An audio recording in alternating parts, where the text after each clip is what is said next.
Down into the Maelstrom. I read about the Maelstrom in a book, and I always wanted to see it. The Maelstrom appears in the sea near the coast of Norway. In the northwest of that country there is a region called Nordland. And near the coast of Nordland there is a group of islands called Lofoten. Two of the Lofoten Islands are called Moskstraumen and Vurg.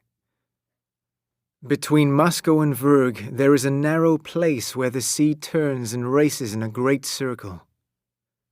This is the Maelstrom, a whirlpool. In the Maelstrom, the sea rises up and then falls.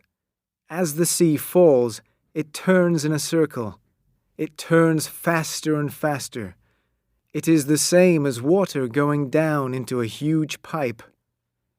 The Maelstrom is very dangerous for boats and ships. It pulls them down into the sea.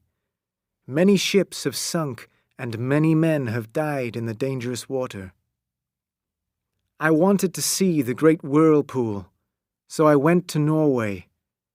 When I got to Nordland, I found a guide. I paid this man to show me the Maelstrom. He took me to the top of a cliff early one morning. "This is the best time to see the whirlpool," he said. We came to the edge of the cliff and looked down. The sea was more than 1,000 feet below us. I stepped back from the edge quickly. I felt ill and afraid. I wanted to sit down. The wind was blowing very strongly, and the waves of the sea crashed against the rocks below us. I thought that I was going to fall over the edge of the cliff. "We are on the side of a mountain called Helseggen the Cloudy," said my guide. He reached out his hand and pointed across the sea toward a group of islands. "Look, those are the Lofoten. Can you see the two smallest islands? They are Moskstraumen and Vurg. No one lives there. Now listen and look at the sea between the islands." I looked at the two smallest islands. They were black rocks. No one could live on them. I listened and heard the sound of the wind. But then I heard another sound. It was a low sound. It sounded like hundreds of huge animals were calling and running together. I could hear the sound and I could feel the sound. I could feel the low sound in my body. "The tide is turning," said my guide. He pointed down to the sea below us. "The tide turns twice each day. Look at the sea. It is turning and moving in another direction." I looked to where the man was pointing. The dark water far below us was as black as oil. I watched it moving slowly. It started to rise and turn, as if it were a pot of hot water on a fire. But the seawater was not hot. It was as cold as ice. The wind blew the tops of the waves. It made many tiny bubbles of air in the water. The tiny bubbles became white foam. Soon, more and more white foam appeared on the Black Sea. My guide pointed toward the islands of Moskstraumen and Vurg again. "Watch the sea between the islands!" he shouted.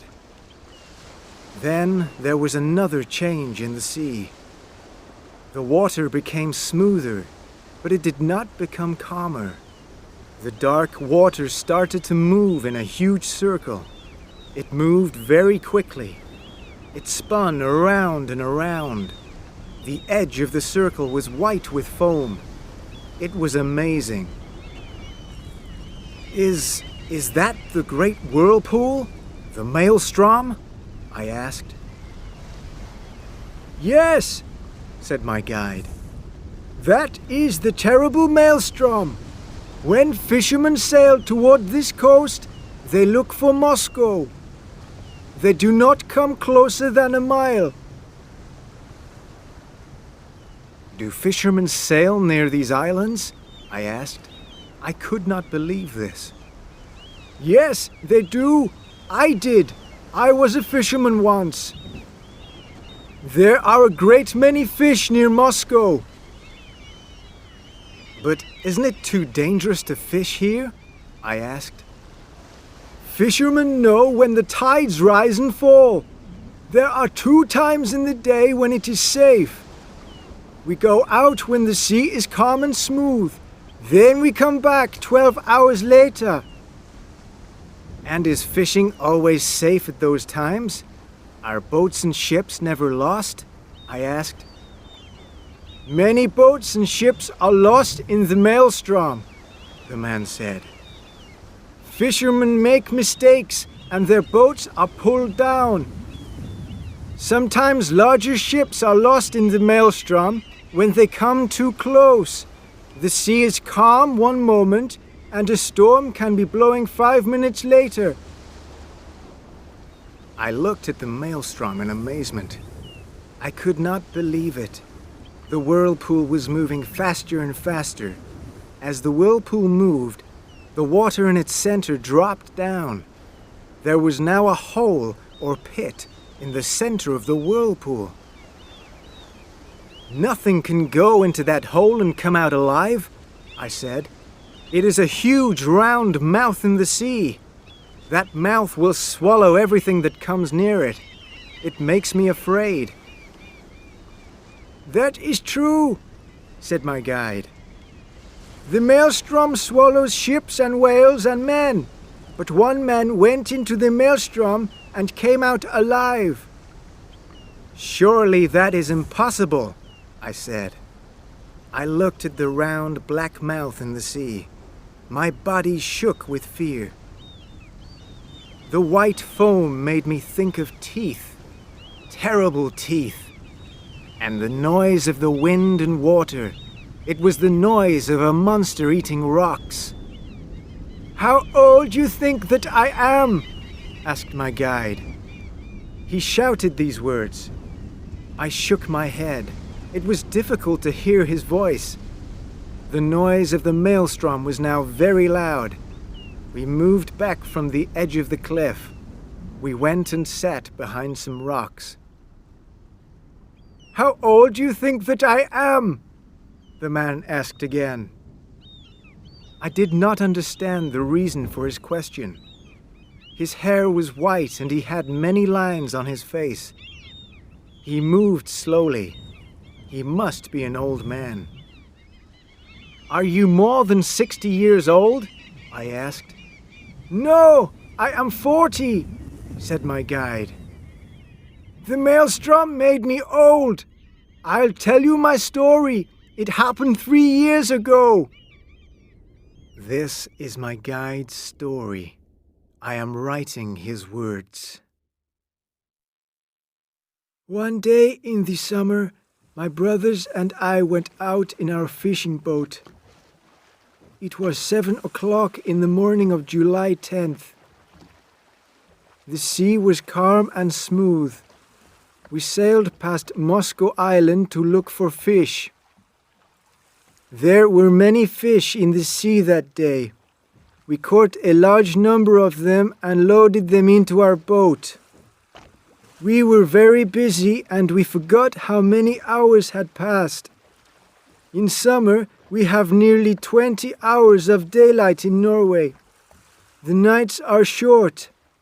There are only 4 hours of darkness. When I looked at my watch, I saw that it was 6 o'clock in the evening.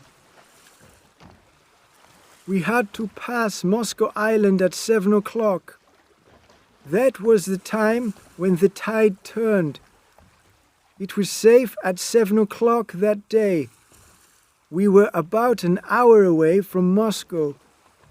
We started to return home immediately. A storm came suddenly. Dark clouds covered the sky and the wind started to blow. Our boat raced before the storm. Faster and faster, we sailed toward home and safety. When I looked to the northeast, I saw Moscow Island. The sea was moving very quickly, but it was almost the safe time of the day. It was almost 7 o'clock. I was sure of this. I took my watch out of my pocket again and looked at it. Then I had a terrible shock. My watch still showed 6 o'clock. It had stopped. My brothers were in the front of the boat. I called to them. "The Maelstrom!" I shouted. "My watch was wrong! We are too late!"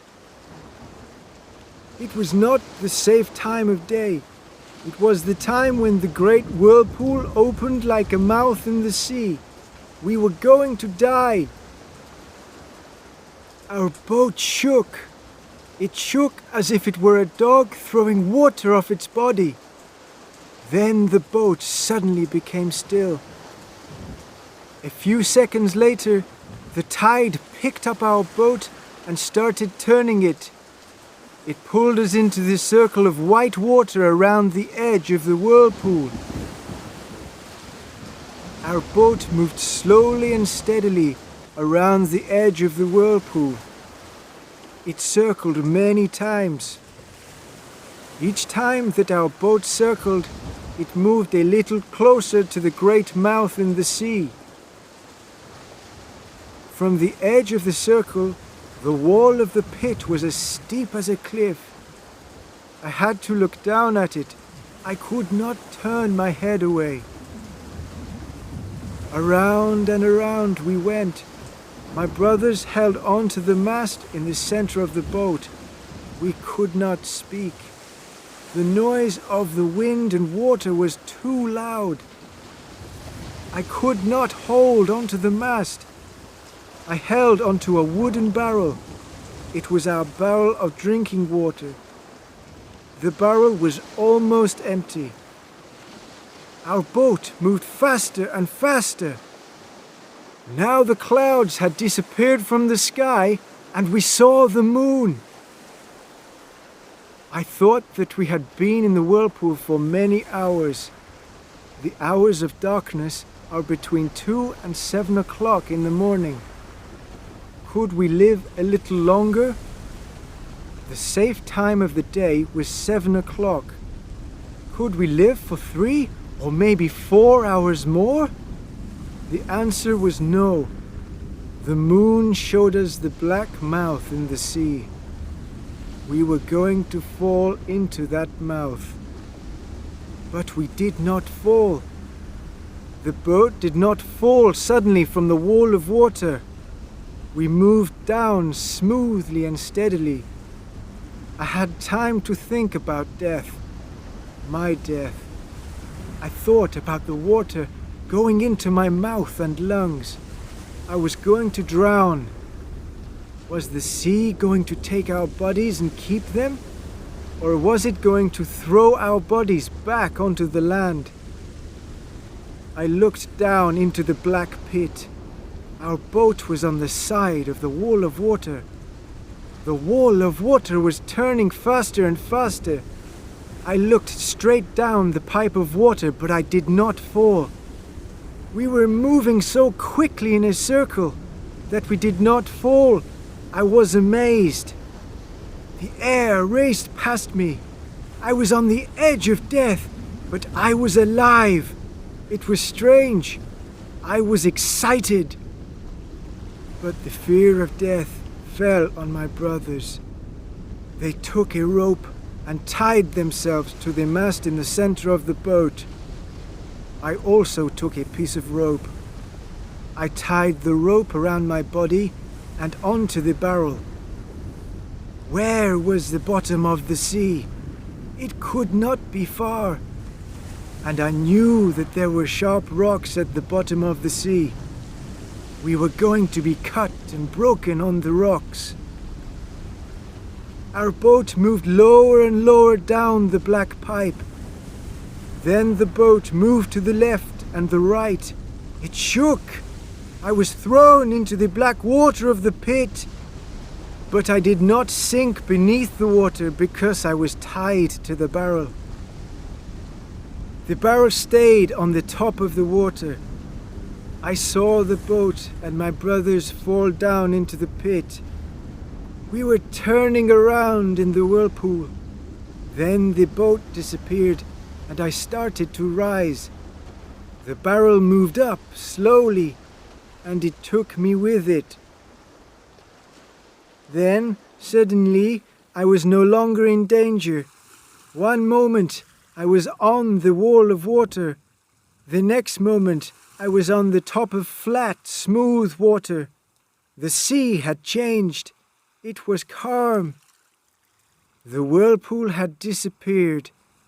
I was no longer looking down. I was looking up. I was looking up at the sky. It was dawn and the sun was shining.